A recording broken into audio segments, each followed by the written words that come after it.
Hello friends, എല്ലാവർക്കും നമ്മുടെ പുതിയൊരു വീഡിയോയിലേക്ക് സ്വാഗതം. അപ്പോൾ ഇന്ന് ഒരു മോർണിംഗ് വ്ളോഗാണ് കേട്ടത്. ശനിയാഴ്ച രാവിലത്തെ വീഡിയോ ആണ്.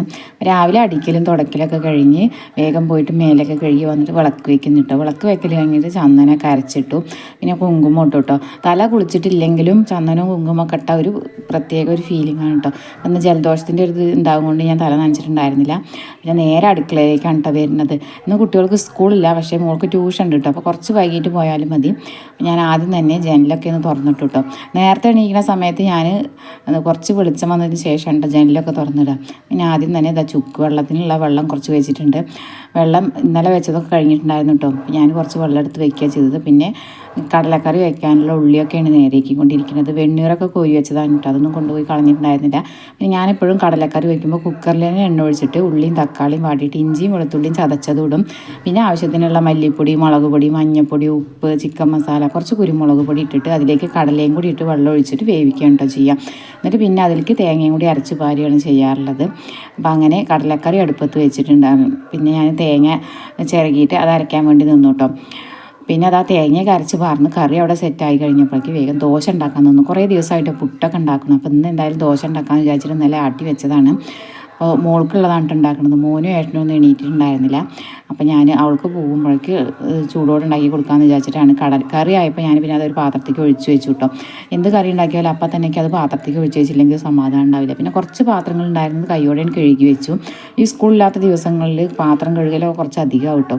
പിന്നെ അതാ ദോശ ഉണ്ടാക്കിയിട്ട് അവൾക്കുള്ളത് മാത്രമാണ് കേട്ടോ ഞാൻ ഉണ്ടാക്കിയിട്ടുള്ളത്. ദോശ ഉണ്ടാക്കി കഴിഞ്ഞപ്പോഴേക്കും പിന്നെ ഞാൻ നമ്മുടെ അലക്സയിൽ പാട്ട് വെച്ചിട്ടുണ്ടായിരുന്നു കേട്ടോ. അപ്പോൾ അത് അടുക്കളയിൽ കൊണ്ടുപോയി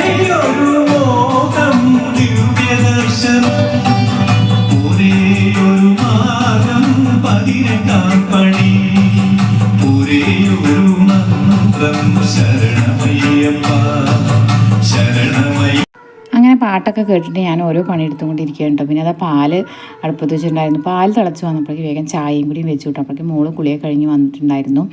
അപ്പോൾ ആ അവൾക്ക് ചായ ആക്കി കൊടുത്തതിന് ശേഷം വേഗം കുടിക്കാൻ കൊണ്ടുപോകാനുള്ള വെള്ളം കൂടിയും ബോട്ടിലാക്കി കൊടുത്തു കേട്ടോ.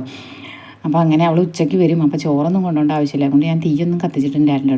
രാവിലത്തെ ഏകദേശം ഒരുങ്ങിക്കഴിഞ്ഞു. പിന്നെ ഉച്ചയ്ക്ക് എന്താ വെക്കുകയെന്ന് വിചാരിച്ച് നിൽക്കുമ്പോഴാണ് നമ്മുടെ കൂർക്ക കൊണ്ടുള്ള വണ്ടി വന്നത് കേട്ടോ. ഞങ്ങളുടെ അടുത്തുള്ള കടയിലുണ്ടായിരുന്നു, പക്ഷേ അത് നല്ലപോലെ വാടിയെന്നായിരുന്നു. അപ്പോൾ ഞങ്ങളത് വാങ്ങിയിട്ടുണ്ടായിരുന്നില്ല. പിന്നെ അതാ വണ്ടിയിൽ കൊണ്ടുവന്നപ്പോൾ നല്ല ഫ്രഷ് സാധനമായിരുന്നു. അപ്പം ഞങ്ങൾ തറവാട്ടിൽ നിന്നവരും എല്ലാവരും വാങ്ങിയിട്ടോ കൂർക്ക. നല്ല കൂർക്കയായിരുന്നു, കുറച്ച് വലിപ്പം ഉണ്ടായിരുന്നു കേട്ടോ. പിന്നെ ഞാൻ കൂർക്ക വാങ്ങിയിട്ട് അത് നന്നാക്കാൻ വേണ്ടി ഇരുന്നപ്പോഴാണ് അടുത്ത വീട്ടിൽ മുരിഞ്ഞയുടെ കൊമ്പ് വെട്ടി പറഞ്ഞിട്ട് കുറച്ച് മുരിഞ്ഞ കൊണ്ടുവന്നത്. ഞാനത് അവിടെ എടുത്ത് വെച്ചിട്ട് പിന്നെ കൂർക്ക നന്നാക്കാൻ വേണ്ടി തന്നെ ഇരുന്നു കേട്ടോ. കൂർക്ക മൊത്തത്തിൽ വാങ്ങിയത് മൊത്തത്തിലാണ് നന്നാക്കുക ചെയ്തത്. 1.5 കിലോനാണ് കേട്ടോ വാങ്ങിയത്. മൊത്തം നന്നാക്കി വെച്ച് അതിൽ അതിന് ഇരുന്നില്ലേന്ന് വിചാരിച്ചിട്ട് കുറച്ച് കഴിഞ്ഞപ്പോഴേക്കും ഇത് അമ്മവും കൂടി വന്നു കേട്ടോ. അവൾ വന്നിട്ട് ഇതാ കൂർക്ക ഞാൻ നന്നാക്കിയിട്ടേൽ ഇങ്ങനെ കളിച്ചുകൊണ്ടിരിക്കുകയായിരുന്നു. പിന്നെ കൂർക്കയൊക്കെ നന്നാക്കൽ കഴിഞ്ഞപ്പോൾ മുരിങ്ങ കുറച്ച് ഊരിയിട്ട് ഞാനൊരു താളിപ്പ് ഉണ്ടാക്കാമെന്ന് വിചാരിച്ചു. എനിക്ക് ഭയങ്കര ഇഷ്ടമാണ് കേട്ടോ മുരിങ്ങ. അപ്പോൾ അതിന് വേണ്ടിയിട്ട് അരിമുളക് ആക്കാൻ വേണ്ടി പോയതാണ്. നമ്മൾ പച്ചമുളകിനെക്കാട്ടിലും ടേസ്റ്റ് ഉണ്ടാവും കേട്ടോ അരിമുളക് ഇങ്ങനെ കറിയിലൊക്കെ ഇടുമ്പോൾ. ഞാനിതാ ഉള്ളിയും അരിമുളകും ചതച്ചിട്ട് നമ്മുടെ മുരിങ്ങ താളിപ്പിട്ടു. പിന്നെ കൂർക്കയും കൊണ്ട് കുറച്ച് ഉപ്പേരി വെച്ചിട്ടുണ്ടായിരുന്നു. പിന്നെ ബാക്കി കൂർക്ക എടുത്തിട്ട് കുറച്ച് ഫ്രിഡ്ജിൽ വെച്ച് കിട്ടും. കുറച്ച് മാത്രം എടുത്തിട്ട് ഇതാ ഒരു മസാല കറി പോലെ ഉണ്ടാക്കിയിട്ടുണ്ട്. പിന്നെ മുരിങ്ങയുടെ ഇലയും കൊണ്ട് ഒരു താളിപ്പും കൂടി ഉണ്ടാക്കിയിട്ടോ. ഇതൊക്കെ ആയി പാത്രമൊക്കെ കഴുകി അവിടെയൊക്കെ ഒന്ന് വൃത്തിയാക്കി കഴിഞ്ഞപ്പോഴേക്കും ഇതാ ഏട്ടൻ പൊറാട്ട കൊണ്ടുവന്നിട്ടുണ്ടായിരുന്നു. പിന്നെ എല്ലാവരും പൊറാട്ടയും കൂർക്കക്കറിയും കൂട്ടിയിട്ടാണ് കേട്ടോ കഴിച്ചത്. അപ്പോൾ ഇനി ചോറൊക്കെ ബാക്കിയാവുമെന്ന് തോന്നുന്നു. അപ്പോൾ അത്രയേ ഉള്ളൂ. നമ്മുടെ കുഞ്ഞു വീഡിയോ ഇഷ്ടമായിട്ടുണ്ടെങ്കിൽ സബ്സ്ക്രൈബ് ചെയ്ത് സപ്പോർട്ട് ചെയ്യണം.